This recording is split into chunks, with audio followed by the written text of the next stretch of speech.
Hi, I'm Kathy Healy with Healy Wealth Management. Today I'm here with Erick Murray of Healy Wealth Management, and we're talking about what it takes to be an adult. Erick, let's start with when you're ready to move out on your own. What are some of the things that people need to think about? Yeah, so one of the main things you need to think about when you're moving on your own, when you're sending in the application for your first apartment, is where am I going to get my security deposit and how much do I need to have saved up for it? A lot of places, they require that you save up at least 1 to 2 months in rent before you actually can send in the application and get approved. And so having that in place is really important. Another factor to consider is also renter's insurance.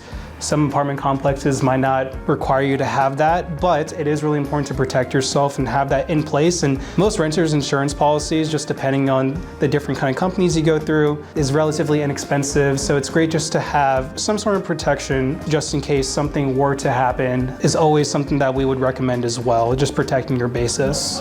So something like a fire in the apartment or break-in or what? Yeah, so anything that's unexpected, usually most renters insurances are pretty comprehensive, but obviously if you are at fault for certain events, then you wouldn't be covered underneath it. But anything that happens incidentally that wasn't your fault is just a great way to have another layer of protection in place, just in case the unexpected happens. You have that even if most places don't require it. So we happen to be in the Atlanta metro area, which is a pretty expensive place to live, not as expensive as New York or San Francisco. But what kind of salary would you need in your job to support living in an apartment on your own? Yeah, so typically for the Atlanta metro area, we see a lot of one bedrooms and even some different apartment prices average around $2,000 a month. Because what we're looking at is we want you to make sure you're setting aside at least 30% of your income towards housing costs. That's one thing that you'd want to really make sure that you're monitoring is whether you have the income sustainable to live out on your own. And if you don't, trying to get creative with different solutions, whether it might be living with relatives or finding roommates to make sure that you're not overextending yourself, making sure you're staying within that limit of spending 30% of your actual income on housing costs. Do you have any advice or rules of thumb for how much you should spend versus how much you should save, how much you should invest?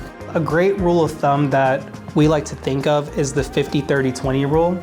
So 50% of your income goes towards basic living costs, so your rent, a mortgage payment if you have a house, groceries, medical co-pays go towards essentials. 30% goes towards what we call your wants category, so spending on vacations, going out with friends, going out to eat, and then ideally setting aside 20% to go towards savings. So whether that's going to a 401k or a Roth IRA or just into a high yield savings account or money market account, that's how we would want to break it up into. And it is very aspirational, and it might not be something that you can do right away, but it's a great goal to push towards and making sure that you're setting yourself up for a great financial future.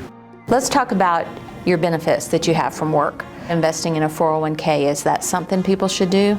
That is one of the first places that we would recommend, and that's really where a lot of Americans start when it comes to saving and investing, is within their 401k.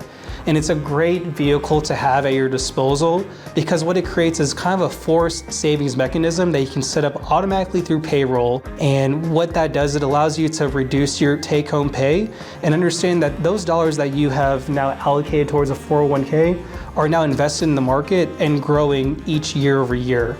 A great mechanism that's also involved with the 401k is if your employer offers an employer match. And what that looks like is some employers offer a dollar for dollar match on each dollar you put into your 401k. They might match 50% of every dollar that you put in.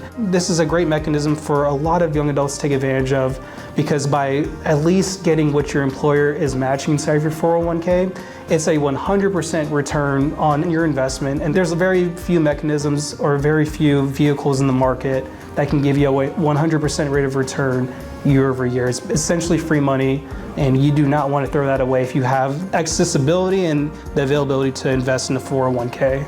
So let's talk about some pitfalls and traps that people fall into. One would be high interest rate credit cards. That is really one of the biggest traps, especially for younger adults that are starting off that might not be able to pay for all of their basic living expenses. And that's why it's really important to also create what's called an emergency fund, making sure that you have 3 to 6 months of savings that are built into a high yield savings account or a money market account again, just in case an emergency were to come up. You're not having to rely on credit cards that have really high predatory rates of interest when you carry a balance. Those rates can be as high as 25 to 30%. And so making sure you have a financial cushion to be able to fall back on when times do get hard or you have an unexpected event, to make sure you're not taking out credit card debt is a really important part in making sure that you are setting yourself up and not really falling into those pitfalls that you had previously mentioned when it comes to having credit cards. Well, do you have any recommendations for people that have gotten into some problems with credit cards? Yeah, I think one of the biggest things that we can start doing if we do have issues with credit card debt is starting to section it out, right? So we start prioritizing what is higher interest debt that we have on our books or what's lower interest debt. What we would start doing is we really want to prioritize paying off the high interest debt first and working our way down. A 25% interest rate on a credit card will never beat out any kind of investment that you make in the market. We look at historical data of the S&P 500. That index tracks the 500 largest companies in the United States.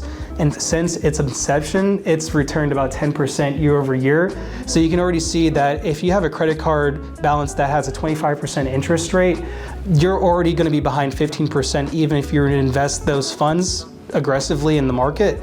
And so making sure you're freeing up and paying off that high interest debt will make sure that you're not falling into those common pitfalls that we see a lot of younger individuals get into earlier on in their careers. What should people use for keeping up with their expenses and budgeting? What you can use to budget, there's a lot of different tools that are out there in the market. There's different budgeting apps that you could utilize that are free and paid for. One of the best ways that we've seen a lot of our clients that we work with help them budget is actually an Excel spreadsheet. What you can do is actually categorize that into different sections, even down to the minute details, like even dry cleaning on a month-to-month basis.